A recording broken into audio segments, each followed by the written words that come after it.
Nih Pak, indahnya begini Pak. Maaf ya. Lihat istri itu, ingat Allah. Lihat anak, ingat Allah. Ibu lihat suami, ingat Allah. Kalau melihatnya begitu, maka substansi berumah tangga itu nikmat rasanya, dan tanggung jawab itu melekat pada diri kita untuk terjaga dalam kebaikan. Ya. Saya nitipkan handphone saya ke antum, dan antum tahu itu punya saya. Ya, dan Anda mencintai saya misalnya, ta'zim di situ. Mungkin nggak handphone itu ditempatkan di tempat yang tidak baik?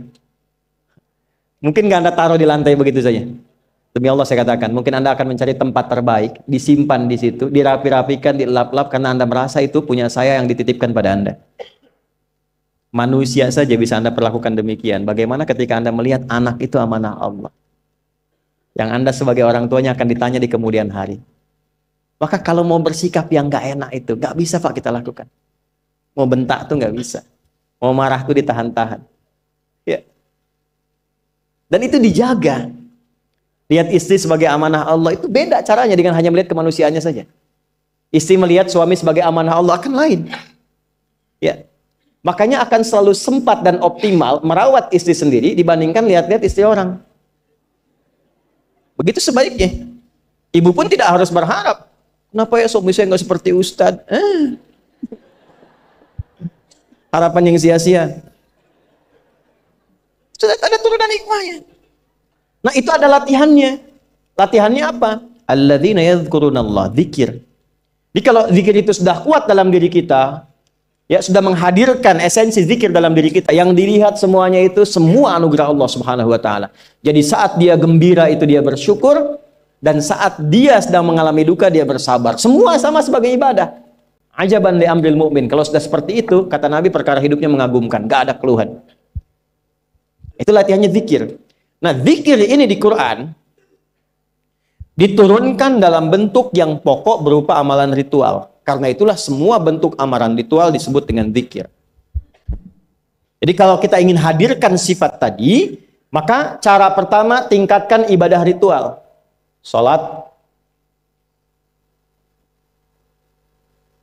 Apalagi?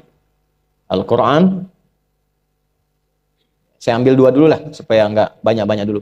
Yang pokok salat, yang kita lakukan tiap hari. Tinggal kuantitas dan kualitas kita tingkatkan. Maaf, lihat sini baik-baik. Salat itu di Al-Quran disebut dengan zikir. Dalilnya Quran surah ke-20 ayat ke-14. Dan langsung disarikan dengan fungsi ibadah sebagai fungsi hidup kita. Sudah? Perhatikan baik-baik. Innani anallah la ilaha illa ana fa'budni wa aqimis salata lidzikri. Itu dalilnya. Sayalah Allah, kata Allah. La ilaha illa ana, tidak ada Tuhan yang layak dipertuhankan dan layak disembah kecuali saya, Allah. Allah. Bagaimana kenal Allah sebagai Tuhan? Ya, yang layak disembah, yang harus dipertuhankan, kenalnya bagaimana? Mendekatnya bagaimana? Fa'budni, sembah saya supaya kamu kenal saya, dekat dengan saya, tahu saya. Bagaimana caranya? Wa aqimis shalah, tunaikan salat. Jadi kalau pengen dekat dengan Allah, terkoneksi kepada Allah, tersambung, punya sifat tawakal yang kuat, nih tingkatkan salatnya, tambah. Makanya tiap hari kita sholat 5 waktu itu untuk membangun konektivitas dengan Allah. Sebab kalau sudah dekat, aksesnya pun terbuka semua. Itu maksudnya. Anda dekat dengan pimpinan, akses di perusahaannya kan mudah untuk diakses. Ya kan? Kita punya kenalan yang kuat, yang punya sesuatu, aksesnya mudah dibuka. Kita kenal Allah dan dekat dengan Allah, apa yang sulit bagi Allah. Dan ini kita yakin. Nah sekarang Allah kasih jalan. Coba lihat orang-orang dulu, ya.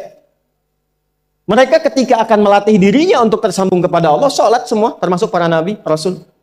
Tapi dahsyatnya, Ketika ada apapun dalam kehidupannya yang sulit, Allah mudahkan. Minta langsung dikabulkan. Dan sangat luar biasanya seringkali terjadi mintanya lewat sholat. Nabi Zakaria itu kan dihukumi istrinya oleh medis itu menopause dan mandul. Maaf, nggak mungkin punya keturunan. Kapan mintanya? Dalam sholat. Mohon sama Allah. Dan itu dikabulkan. Dan diabadikan di Quran dengan surah yang sama, Ali Imran ayat 38 sampai 39. Hunalika da'a Zakaria rabbah qala rabbi habli min ladunka dzurriyyatan thayyibah innaka sami'ud du'a. Ya Allah, mereka mengatakan aku nggak mungkin punya keturunan. Mereka mengatakan istriku punya keterbatasan. Maka aku memohon kepadamu yang tidak punya batas dalam pemberian. Engkau yang maha mendengar. Kalau kepada yang maha mendengar doa saya tidak dikabulkan, mohon tunjukkan kepadaku lewat sholat ini ya Allah, dengan cara apa lagi dan kepada siapa aku mesti memohon. Itu nggak nunggu lama, permohonan selesai turun jawaban ayat 39-nya. Fanadatul malaikatu wa huwa qa'imun yusalli fil mihrab. Turun malaikat mengabarkan engkau dapat kabar gembira akan punya anak, langsung namanya dikasih Allah Yahya. Annallaha yubasyiruka bi Yahya. Artinya hidup yang mustahil menurut manusia, lahir dari rahim seorang perempuan, maaf, yang divonis monopause dan mandul, bayi yang hidup, kata Allah nggak ada yang mustahil, lahir dan terjadi itu. Yahya, John, lahirlah. Kapan terjadinya? Saat sholat. Karena itu saat dipanggil sholat, itu isinya tuh kan doa semua. Silakan ngecek, isinya doa semua. Dari mulai takbir, sujud sampai salam, isinya doa semua. Dan itu konektivitas kita dengan Allah, minta. Kapan itu bisa terkabul dengan cepat doanya? Kapan selesai urusan kita? Kalau koneksinya bagus. Makanya disebutnya zikir, yang terhubung, yang nyambung. Semakin kenal, semakin dekat, semakin mudah. Kadang belum minta, sudah diberi. Ada yang orang belum berucap, Allah sudah berikan. Sehingga ketika menghadapi masalah yang sama, ringan. Bukan nggak punya masalah. Akan dihadapi, diringankan oleh Allah. Masalah yang sama, ini sampai ribut, adu argumentasi. Orang ini cuma senyum, selesai. Betapa banyak masalah kecil diargumentasikan jadi besar. Akhirnya problem. Tapi tidak sedikit masalah besar dihempaskan di atas sajadah. Ketika koneksinya dengan Allah itu kuat, tiba-tiba hilang seketika. Selesai. Makanya Nabi Yakub kalau punya masalah, yang beliau lakukan apa? Dia bentangkan sajadahnya, dia sholat, dia mohon kepada Allah. Itu dilestarikan di Quran surah ke-12 Yusuf ayat ke-86. Aku tuh kalau sedang punya masalah apapun, ya aku bangun konektivitas dengan Allah. Innama ashku bathi wa huzni ilallah. Saya curhatnya cuma sama Allah. Ini Pak, ini bagian pertama.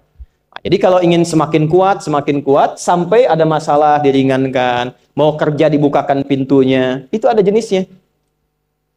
Yang pokok ada 5 waktu, 17 rakaat.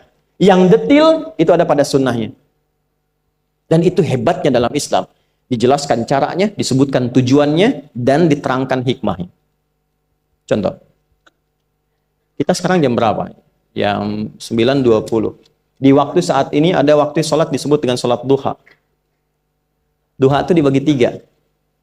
Ada awal duha, penguat zikir, pengganti seluruh bagian zikir di tubuh kita, yang disebut dengan syuruk. Itu kurang lebih jaraknya 1 jam setelah subuh. Jadi kalau tadi 4.45, ya 5.45 menjelang jam 6 itu masuk syuruk. Setelah itu masuk ke jam 8 sampai ke kurang jam 10 itu pertengahan duha. Pertengahan duha. Apa fungsinya? Di antaranya mempermudah rizki. Di antaranya. Bilangannya berapa? 2 sampai 4 rakaat bisa dikerjakan. Ya, dan harapannya apa? Bukan pada rizkinya. Ya, jadi jangan sampai motifnya cuma sekedar keduniawi, kurang tepat. Kenalkan kepada Allah, nanti biarkan janji yang disampaikan oleh lisan Rasulullah itu terjadi. Ya, jangan pada rizkinya, ini terbatas, cuma sampai situ. Tapi kalau kita minta sama Allah, dikasih jalannya itu dari sisi yang tidak kita duga. Anda berhitung, Allah kasih hitungan. Anda tak berhitung, Allah kasih apa yang tidak pernah Anda hitung sebelumnya. Itu poinnya. Maka lakukan sholat, dekati. Itu yang disebut sholat duha. 2 rakaat, tambah lagi 2. Untuk kenal Allah. Kalau sudah merasakan dekat, sudah nyaman, sudah enak, muncullah kemudian kesan dalam hati. Terserah Allah mau kasih berapa. Yang penting sudah enak, sudah damai. Di titik itulah kemudian Allah limpahkan dari apa yang nggak pernah kita duga sebelumnya. Tiba-tiba keluar, kok ada telepon, dapat proyek, dapat macam-macam. Tapi tujuan sholatnya bukan untuk proyeknya. Buat kenal Allah, ulul albab ini. Kalau cuma pengen lancar, baru serabutnya. Kalau cuma pengen lulus proyek, itu baru daging luarnya. Ulul albab itu kenal Allahnya, sehingga dia tahu akses intinya tuh itu. Itu poinnya. Dan gak mahal. Emang kalau sholat duha di Anur bayar, Pak? Pakai biaya. Baiknya luar biasa. Sudah? Satu.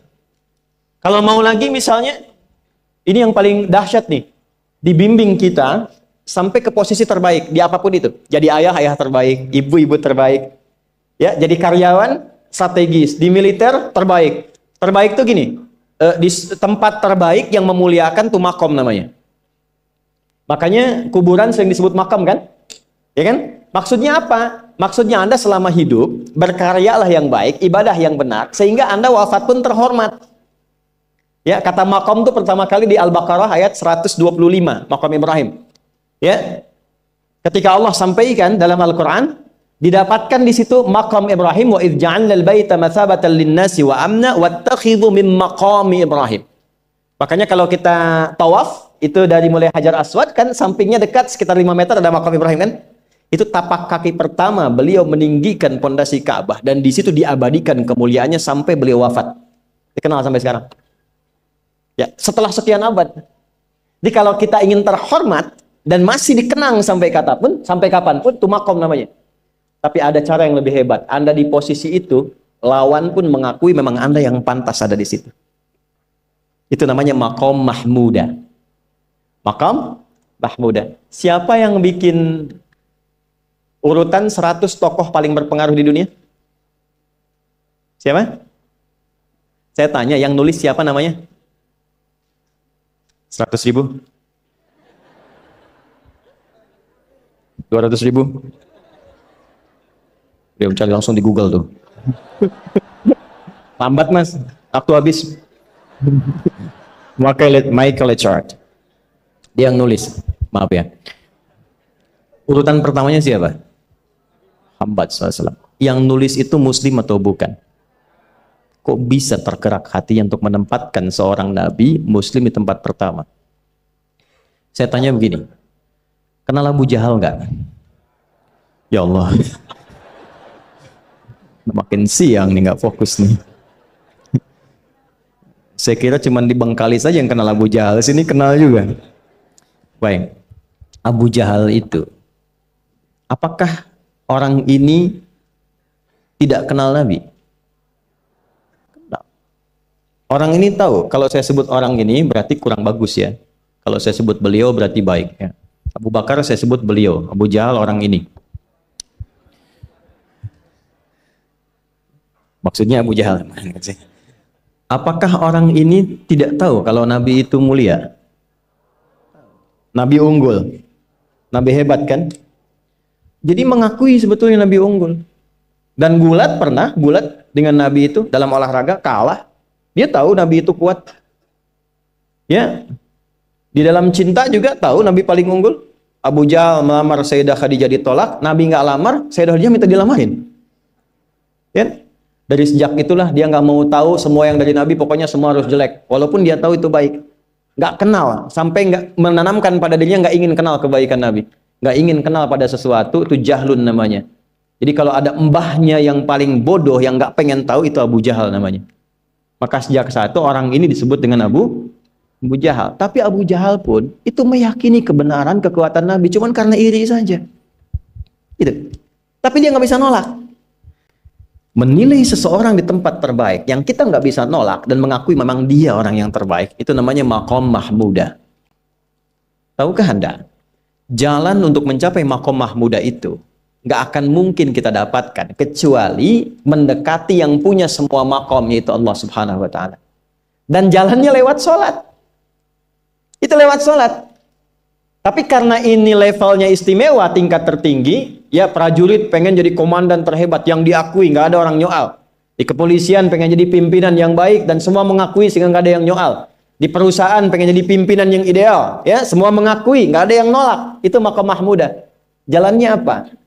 Ternyata nggak pakai uang, nggak pakai koneksi-koneksi yang tidak jelas. Koneksinya dibangun dengan Allah sehingga Allah melembutkan hati semua orang itu untuk menetapkan dia yang terbaik.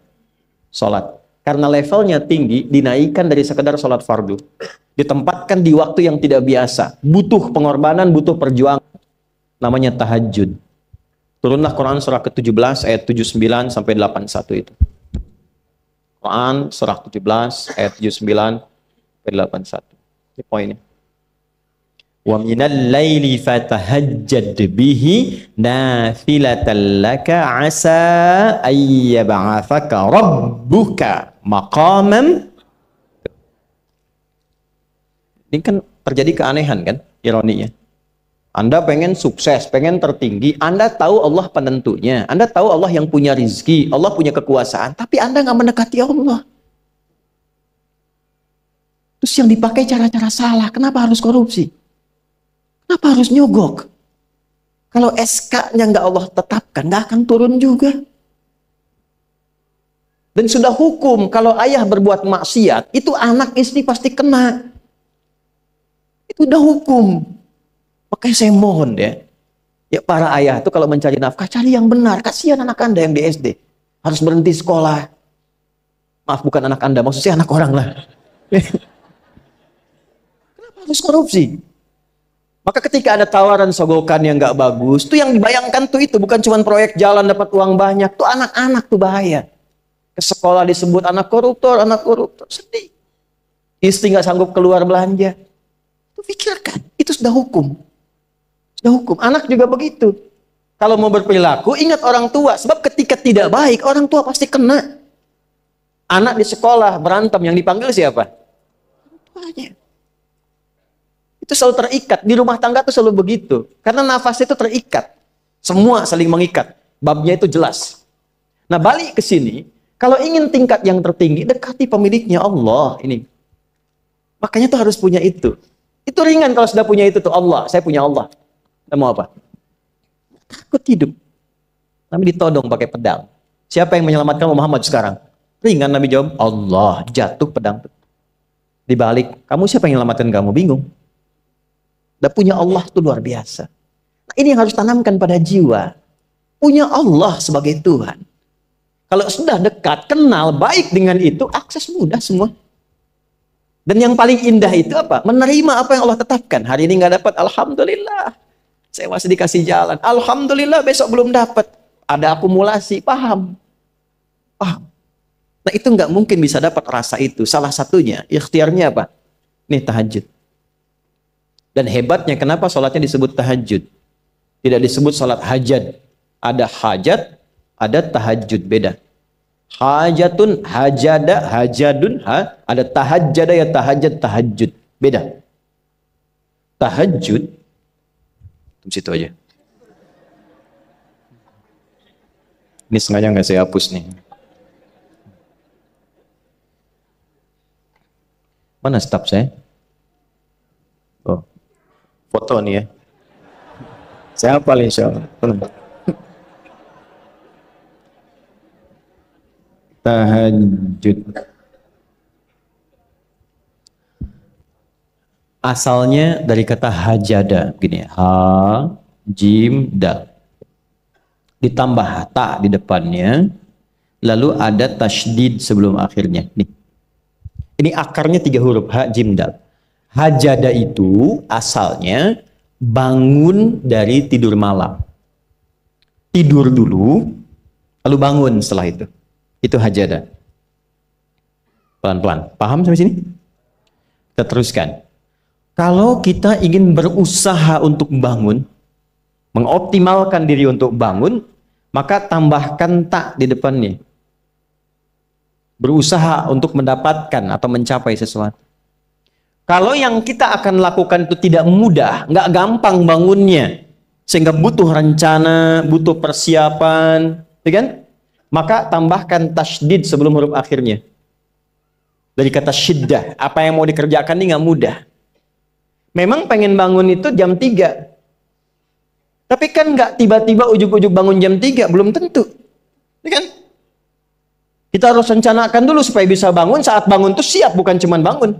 Bangun jam 3, salatnya 4:30, ya kan jauh. Maka untuk bangun jam 3 itu butuh persiapan, nih syiddah. Maka rencanakan. Pasang alarm 3 kali. Misal yang ikhtiarnya jam 2, jam 2.15, jam 2.30. Alarm jam 2 untuk mematikan alarm yang kedua. Gitu kan? Yakin saya Anda kalau pasang alarm malam tuh nggak satu, yakin? Bangun, ceklek, mati. Minimal ingat akan ada alarm berikutnya kan? Nah, itulah tak. Allah itu sudah tahu modus-modus kita itu. Karena alim maha mengetahui. Detailnya kan kita lakukan kan Allah sudah tahu. Alarm yang kedua membangun kesadaran paripurna. Peringatan kedua. Kalau pengen bangun, enggak tertidur. Maka ketika sampai pada alarm ketiga, sudah sadar kita. Oh. Bapak Bu, alhamdulillah. Lebih baik telat daripada enggak sama sekali. Bangun. Nah, ini. Kalau kita tarik ke implementasi hidup, pengen level tertinggi itu butuh perjuangan. Latihan dulu, kan? Menguras fisik, energi, tenaga, biaya. Hasilnya indah. Tapi ada jalan cepat untuk mendapatkan itu. Nih aksesnya bangun kepada Allah. Gitu. Kalau kita tingkatkan ini, itu luar biasa. Jadi itu. Jadi. Nah, kalau ini terus ditingkatkan, terus tingkatkan, nanti membangun value yang terasa. Ada nilai-nilai yang terasakan, kita merasa lebih dekat dengan Allah. Yang biasanya tadi dipanggil azan baru ingat sekarang, baru selesai subuh udah ingat isya. Nanti isya bagaimana, gitu kan urutkan. Tapi tetap zuhur juga, zuhur, asar, maghrib, isya. Waktunya kenal jam berapa. Bahkan dipetakan, saya nanti akan ke sini, masjid yang terdekat di situ. Jadi lihat peta itu, ya lihat peta jalan, saya nggak sebut nama supaya nggak endorse. Itu lihat peta jalan, itu dia petakan, saya akan sampai di situ jam berapa, durasinya berapa, masjidnya di mana. Kalau tertinggal di situ, di sini saya sholat Jumatnya. Sampai ke situ. Nah, value yang membuat kita semakin meningkat dekat dengan Allah, itu takwa namanya. Takwa. Disebutkan sebanyak 240 kali dalam Al-Quran. Nah, intinya itu ini nih. Jiwa takwanya. Kalau ini sudah ada, Allahu Akbar. Silahkan Anda keluarkan semua kata-kata takwa di Quran. Tidak ada kecuali yang indah semuanya. Quran surah 65. 65 itu babnya bab tolak. Surahnya At-Tolak. Tolak itu persoalan terbesar di rumah tangga. Nggak akan bisa terjadi yang demikian itu kalau ada takwa di dalamnya. Nyambung. Kalaupun mesti terjadi, itu spirit takwa mengarahkan pada yang terbaik. Makanya di ayat kedua di ujungnya, sampai ke ayat 3, apa yang terjadi? Di rumah tangga itu kan cuma 2 babnya. Satu masalah dari komunikasi, yang kedua materi. Perhatikan. Wa may yattaqillaha yaj'al lahu makhraja wa yarzuqhu min haitsu la. Siapapun yang mampu meningkatkan takwanya kepada Allah. Pakai man tuh, setiap personnya. Suami, istri, ayah, ibu, anak, satu keluarga mencoba meningkatkan takwa. Dia tahajud, bangun semua ingatkan. Bangun semua tahajud, salat duha, yuk ingatkan dimanapun. Alhamdulillah. Apa yang terjadi? Ketika dilakukan, apa jawab Allah? Yaj'al lahu makhraja. Nggak pakai alif lam, makhraja. Masalah apapun yang engkau alami. Suami berangkat ada masalah. Ada masalah umum yang semua orang mengalami itu. Tapi yang ini enggak. Kena macet, ada macet, dia mau berangkat, tiba-tiba diarahkan, jangan lewat situ Pak, macet, Bapak kesini aja. Ya. Pak ikut kami saja Pak, tiba-tiba patwal datang, ayo ikut. Ya, itu bisa terjadi. Wa yarzuqhu min haitsu la yahtasib, bahkan rezekinya pun itu datang dari sisi yang enggak diduga. Enggak nyangka ya, emang enggak disangka-sangka datangnya. Ya, habis sholat, tiba-tiba telepon masuk, belum selesai proyek, ini ada permintaan itu. Beda istidraj dengan takwa itu lain. Kalau istidraj itu bertambah tapi lupa Allah. Hati-hati. Proyek nambah, sholat lupa. Hati-hati. Hati-hati ya. Pekerjaan menambah, omset nambah, tapi nggak pernah bisa ngaji. Nggak pernah mampu sholat. Hati-hati itu. Dan paling bahaya kalau itu nambah terus sehingga membuat lupa semua ibadah. Itu istidraj namanya. Istidraj. Ancamannya akhirat tuh, hati-hati. Segera ingat, segera ingat. Tapi kalau semakin nambah, semakin ingat Allah, itu anugerah. Karena Allah telah menilai hamba ini paham menjalani kehidupan, sehingga dia ngerti. Makanya Utsman, Abdurrahman bin Auf, setelah masuk Islam, hartanya makin nambah. Karena kenapa? Karena telah dinilai layak mengelola harta, paham cara mengelolanya. Dapat segini, alokasikan ke sini. Dapat segini, alokasikan ke sini. Pak, di mana logikanya? Ada 600 truk hasil usaha. Bapak punya 600 perusahaan. Satu perusahaannya itu bergerak di bidang misalnya logam mulia. Ya, ada emas, ada berlian, ada macam-macam dan sebagainya. Satu kali Anda berhasil mendapatkan kurang lebih 600 truk logam mulia di dalamnya. Mau datang kemudian ke tempat Anda di jalan. Tiba apa yang terjadi? Ada komen tetangga kepada Anda. Misal, komennya nggak langsung, cuma ke teman tetangga Anda dengar. Waduh, Pak Asep hisabnya luar biasa kayaknya ya. Hisabnya, bukan berliannya. Hisabnya luar biasa, terus nyampe di telinga Anda. Kira-kira ketika mendengar itu respon Anda apa? 100.000? Bingung kan? Bingung. Lihat Abdurrahman bin Auf, jazakallahu khair. Datang 600 kafilah pakai unta.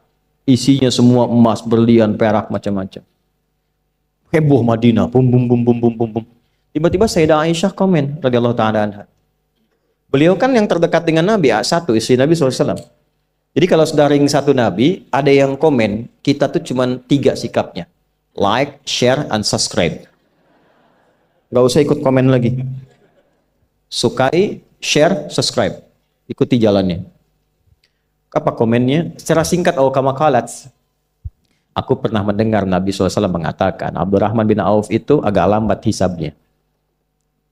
Ya, selambat-lambatnya cepat juga dibanding kita kan? Ya? Maksudnya apa? Ingin menggambarkan betapa banyak kekayaannya. Scan, checklist, semua.